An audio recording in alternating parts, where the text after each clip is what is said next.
I just bought this book, but this is one of the stories that my mom read to me when I was a little girl. So, since I didn't end up with that copy, I thought I would buy my own. I'm pretty sure I read it to my kids, too. It's called Harry and the Lady Next Door by Jean Zion. Pictures by Margaret Bloy Graham.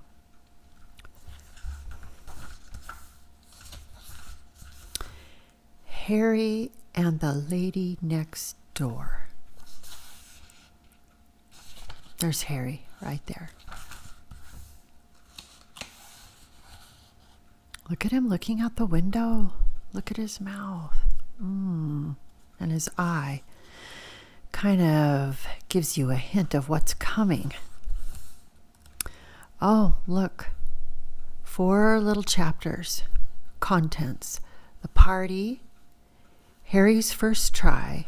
Harry's second try. The contest. The party. Harry was a white dog with black spots. He loved all his neighbors, all except one. He did not love the lady next door. The lady next door sang. She sang high and loud. When she sang, Harry's ears hurt. She sang higher than the peanut whistle. When she sang, the peanut man put his hands over his ears. There she is, singing away. She sang louder than the siren on the fire engine.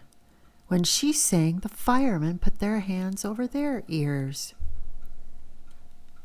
She sang higher and louder than the cats sang. When she sang, the cats ran away.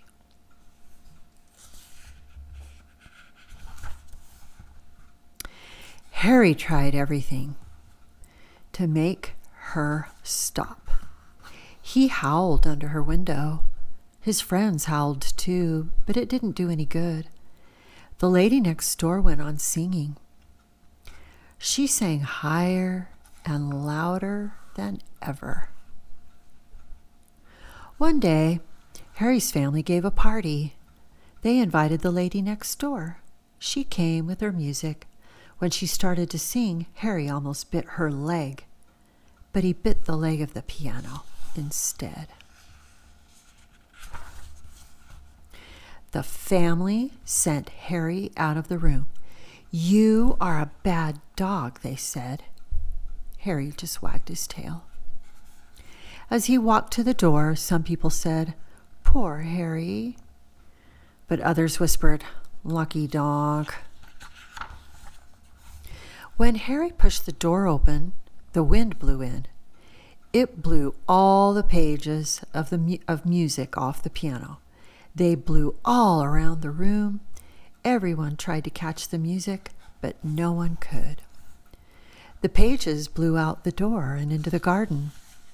They blew over the fence and up into the trees. Harry caught some of the pages, but he did not bring them back. He ran away with them. Chapter 2. Harry's First Try. He ran until he came to a quiet spot. He dropped the music and lay down. Soon he fell asleep. In a little while, something woke Harry up. All around him were cows mooing. They mooed very low notes. Harry listened. He thought the cows made beautiful music. He had never heard anything so soft and low. He wished the lady next door would sing like the cows. Harry had an idea. He rounded up all the cows. He barked at their heels. Down the road they went. Harry barked, and the cows mooed. They ran on and on. They ran down the main street of town. They passed the school, the library, and the firehouse.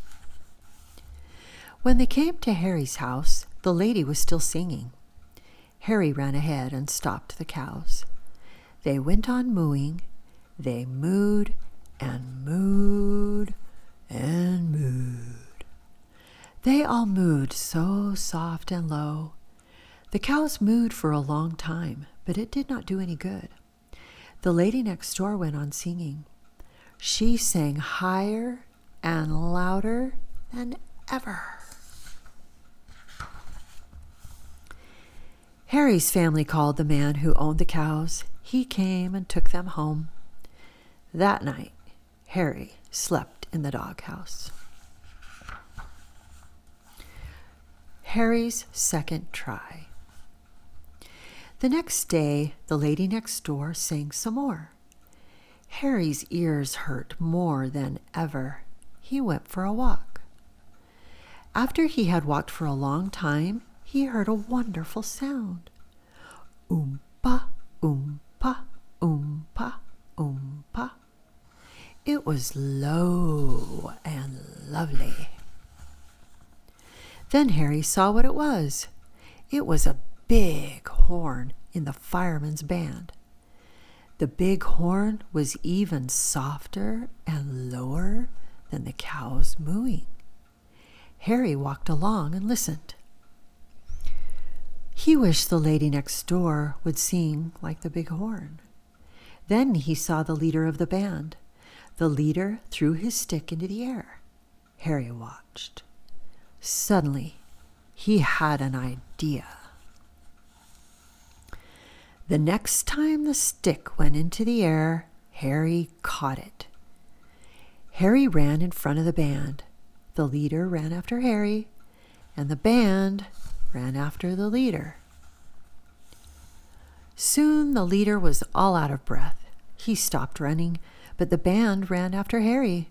The men played as they ran. Harry led them all down the main street of town. They passed the school, the library, and the firehouse.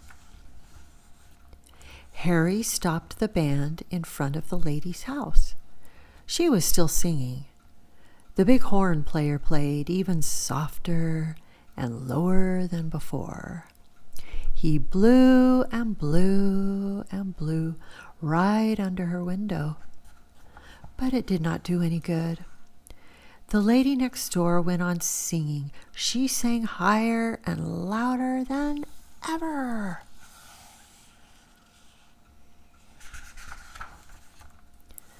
When the leader got there, he had Harry's family with him. Harry gave the stick back. That night, he slept in the doghouse again. The contest. A few nights after that, the family took Harry to the park. They were going to hear the fireman's band. The family knew that Harry liked the big horn. They got to the park and sat down. A light shone on the stage. The people were quiet. They waited for the music to begin. Harry closed his eyes and listened. He waited for the big horn. He waited for the soft, low notes. But the notes never came. Instead, a man came out. "Good evening, friends," he said. "The band will not play tonight. The big horn player is all out of breath.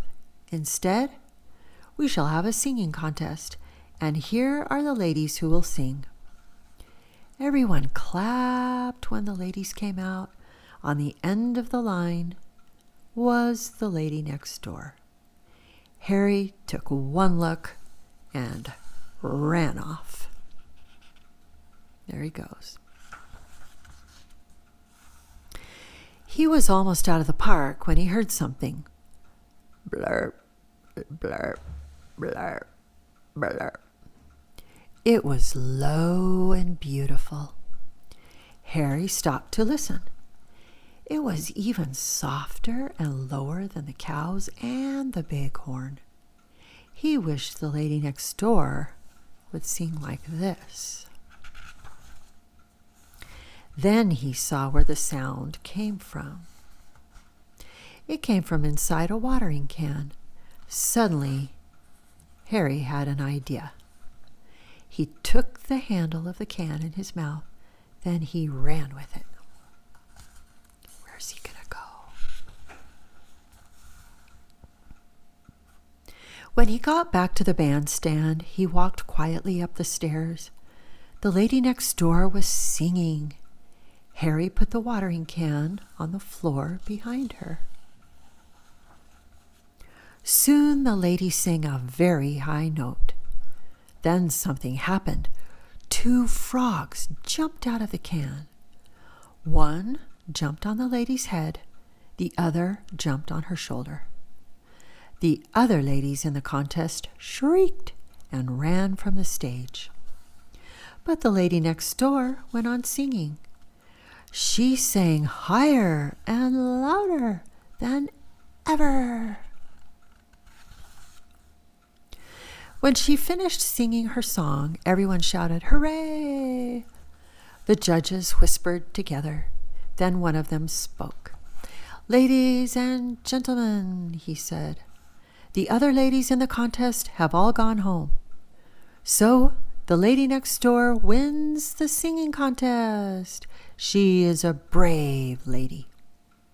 She wins first prize. That means she can study music in a far-off country for a long time." Everyone clapped and clapped. Harry barked and barked. He was the happiest of all. In the middle of all the fuss, the frogs hopped home.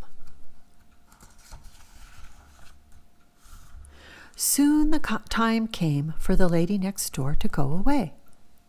Harry went to the ship with the family to see her off. "Goodbye, goodbye," everyone shouted. Harry wagged his tail. The lady next door started to sing a goodbye song. Can you see her right there? But no one ever heard her.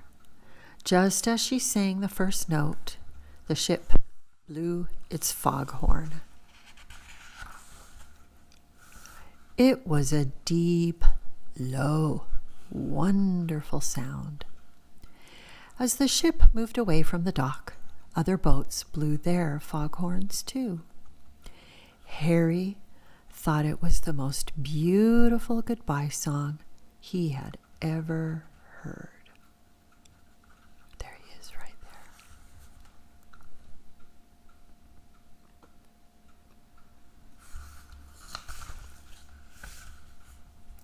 The end.